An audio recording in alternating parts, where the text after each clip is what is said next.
Ny Leo Cllub de Lanosy dia fikambanana Alliance Cllub Zandriny izay efa nijoro 5 taona teto Taolagnaro.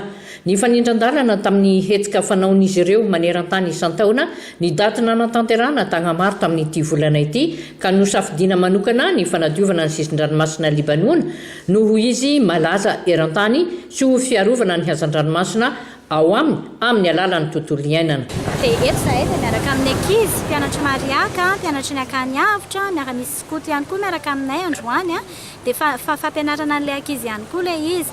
Maninona ety amoron-dranomasina, ety amoron-dranomasina ilay izy satria anisan'ny tsara fantarina zany fa isan-taona maneran-tany dia misy 4 milliards de tonnes na déchets izay tsy voaroaka, tsy misy manadio, ary ny 8 millions de tonnes andreo dia plastika izay any anaty ranomasina no misy anazy.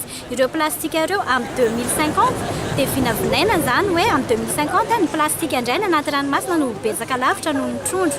Ka noho izany zany amin'izao fotoan'izao zahay dia efa miezaka sahady mampianatra ny ankizy ihany koa hikojakoja ny ranomasina ihany koa satria ao anaty ranomasina ao misy arena be ankoatra ny resaka tourisme. Ankoatra izay dia mahatsiaro manana didy amin'ny fanabeazana sahady ny ankizy hanaja ny tontolo iainana ny mpikambana ao amin'ity Leo Cllub ity.